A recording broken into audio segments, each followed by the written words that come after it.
Voltamos a Portugal e para falar de maus tratos a crianças. Estão centenas de casos identificados em território nacional.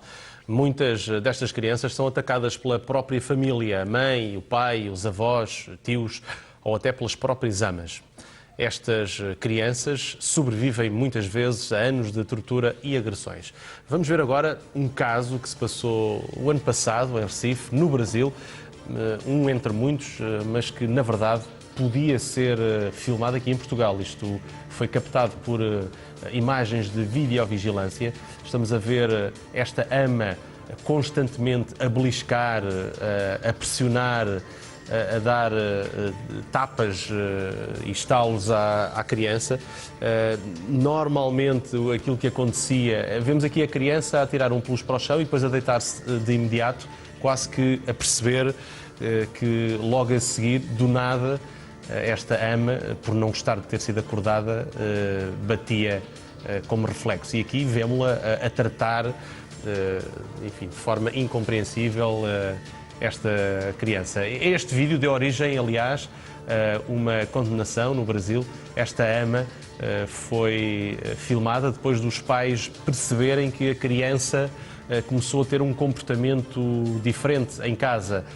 Começava a mostrar medo quando acordava e nem sequer queria dormir. Vemos lá aqui também a ama a pegar na criança de forma descuidada, aqui a pressionar e a tratar de forma descuidada esta menina que durante semanas passou mal aos cuidados de uma pessoa que tinha a responsabilidade de cuidar dela.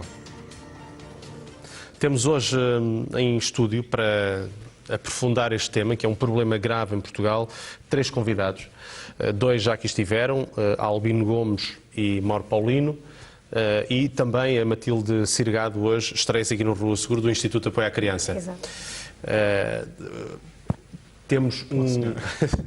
Temos um psicólogo forense, temos um enfermeiro forense e digamos que temos aqui o painel perfeito para falar deste problema, de vários aspectos. Eu começava pela nossa convidada, que pela primeira vez vem aqui ao Rua Segura. Vimos este caso, que nós tivemos acesso ao vídeo, é no Brasil, mas isto é um caso que podia e passa certamente e infelizmente em Portugal também. Infelizmente passa-se em Portugal também, e eu represento aqui uma instituição que há 30 anos que se dedica, que é o Instituto de Apoio à Criança, que se dedica a proteger as crianças e a tornar público e a promover o debate público sobre esta realidade. Desde 1983, recordo-me que foi pela primeira vez quebrado o tabu contra os maus tratos das crianças e publicamente, ainda nem a comunicação social falava e estava desperto para esta realidade. O IAC fez um encontro sobre os direitos das crianças, cujo tema de fundo eram os maus tratos, e de facto é uma realidade que é muito recente na nossa sociedade em termos de preocupação. A criança hoje é o centro das nossas atenções, tem direitos salvaguardados, estamos todos felizmente muito mais conscientes, mas ainda há muito, muito por fazer. Represento também aqui o projeto Rua do Instituto de Apoio à Criança, que infelizmente no nosso dia-a-dia as nossas equipes de rua testemunham esta realidade no seu limite. Crianças e adolescentes que, vítimas de violência no seu próprio seio familiar, fogem, dizem basta e vão para as ruas da cidade de Lisboa à procura de um conforto afetivo, de uma realidade diferente, mas que infelizmente também não encontram, e também aí são vítimas. O que é que fazem em concreto essas equipas que andam na rua? Nesse projeto Rua? Nós vamos à procura destas crianças e tentamos, através de uma relação de afeto e de compreensão, lá no local onde elas se sentem desprotegidas e estão desvinculadas, quer da família, quer de uma instituição que possivelmente poderia ter a sua guarda, e tentamos captá-las para um projeto de vida saudável, alternativo àquela vida de exposição a perigos vários. E estamos a falar de exposição nas várias tipologias tipologias de maus-trato que possamos ver, desde a negligência, o abandono, desde porque estão entregues a si próprias na rua, desde a violência sexual, que infelizmente é aquela que deixa bastantes marcas e em que estes jovens, por já terem sido vítimas numa primeira fase na família, banalizam e utilizam-se através da prostituição como estratégias de sobrevivência na rua, para terem dinheiro para sobreviver.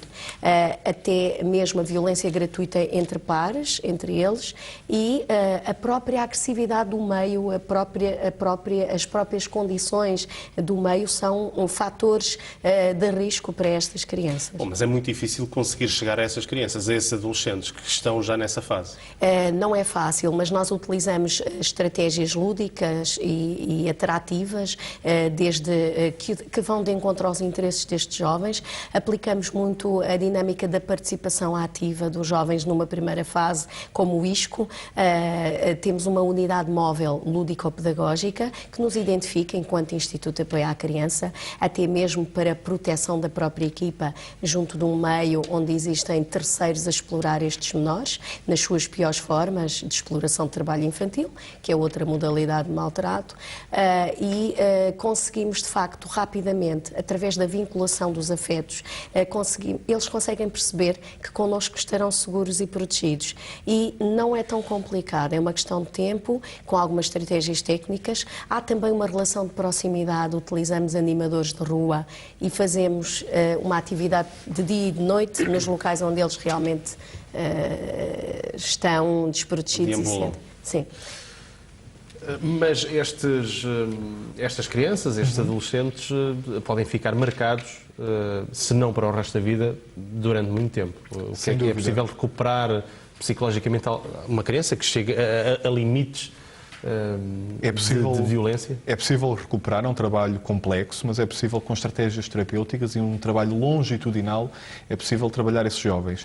E isto reporta-nos para um outro problema, é que uma parte significativa dos pais maltratantes foram também eles vítimas de abusos na sua infância. E como isso não foi resolvido, não foi trabalhado, a única forma que eles têm para expressar a forma como cuidam ou não cuidam do outro, partem precisamente por repetir aquilo de que eles foram vítimas. E é importante aquilo que a Matilde referiu, porque existem várias tipologias de maus-tratos infantis e não podemos ficar centrados nesta questão física, porque há toda uma série de comportamentos que constituem maus-tratos, principalmente a negligência, que é aquele mais saliente, mas também mais mortífero e lento, que passa despercebido às pessoas, porque acabam por tolerar a criança que fica até mais tarde na rua, ou aquele pai que não está tão presente, e isto socialmente acaba por ser tolerado. O maior número de crianças identificadas está em que faixa etária? Existem esses números para que se tente perceber qual é que é o cenário de que estamos a falar? Existem esses números, se bem que a expressividade depois vai dependendo da amostra, do tipo de estudo em que essa amostra foi recolhida. Se serviços de primeira linha, se hospitais, por exemplo, depende de onde é que essa amostra é construída. Aquilo que a investigação nos mostra de uma forma muito evidente ou mais saliente é que as mães, quando maltratantes, são sobretudo na vertente dos maus-tratos psicológicos ou da negligência, enquanto os pais, sobretudo na componente física e sexual. E isto é mais evidente em termos de números expressivos. Depois, é preciso, muitas vezes, conseguir identificar a violência, seja ela física ou psicológica, e muitas vezes é preciso ter, eu diria, olho clínico, usando aqui uma expressão, mas olho forense. É um bocadinho complicado e muitas vezes as crianças raramente vêm aos serviços de urgência com a indicação com que são maus-tratos. Os pais, em geral, vem sempre com uma história de quedas, de acidentes de bicicleta, quedas de escadas, de traquinices. Às vezes o primeiro sinal de alerta que os pais dão é quando dizem: eu tenho sempre problemas com este miúdo é um irrequieto, não me para, veja lá o que é que me arranjou agora. E depois, quando se recolhe aquela história e quando se vê o tipo de lesão que a criança tem, aquilo não bate certo. E começa logo por aí a primeira triagem, que é confronto da história com a lesão. E por vezes, quando se vai investigar aquela lesão, percebe-se que aquela lesão já é uma lesão antiga e que por trás daquelas lesões existem outras lesões, o que não é compatível com aquela história. E começa logo por aí, de facto, se o profissional que está a receber ou fazer a triagem nesta criança não tiver o seu índice suspeito e alguns conhecimentos essenciais, pode não identificar este tipo de lesões. Porquê? Porque existem também algumas patologias que dão sintomatologia idêntica às lesões. Estou-me a lembrar, por exemplo, de doenças de alteração da coagulação, trombocitopénias, que dão equimoses dispersas pelo tronco que podem ser idênticas aos maus tratos. E por isso aqui temos um triângulo, que é a observação da história, a recolha da história, o falar com a criança em separado e depois o exame do corpo todo. E só depois é que se pode fazer um diagnóstico ou não de maus tratos. Que na maior parte dos casos não é feito logo à primeira vista, não é. E só depois, quando a história não combina com as lesões, é que se vai identificar. Os maus tratos psicológicos é um bocadinho mais difícil de provar. Não é? Aliás, eu diria que a nível hospitalar é muito difícil mesmo de identificar. Porque uma coisa é um maltrato físico em que se consegue fazer o confronto de uma história, outra coisa é um maltrato psicológico. Agora, cada vez mais tem aparecido nos hospitais as questões da negligência. Negligência de cuidados, não só porque estamos a passar numa altura de crise em que há crianças que passam fome, negligência de cuidados de higiene, por exemplo, negligência de cuidados médicos, de crianças que têm lesões e que só já numa fase muito posterior, em que já estão com infecções gravíssimas, é que os pais levam ao serviço de urgência, porque até aí não levam, tentam, porque não há dinheiro para os medicamentos, porque não há dinheiro para nada. E por outro lado, temos agora uma outra fase que é crianças que aparecem com mordeduras de pulgas, mordeduras de ratos, não é? Associados a condições de casa terríveis. E esta é a nossa realidade neste momento.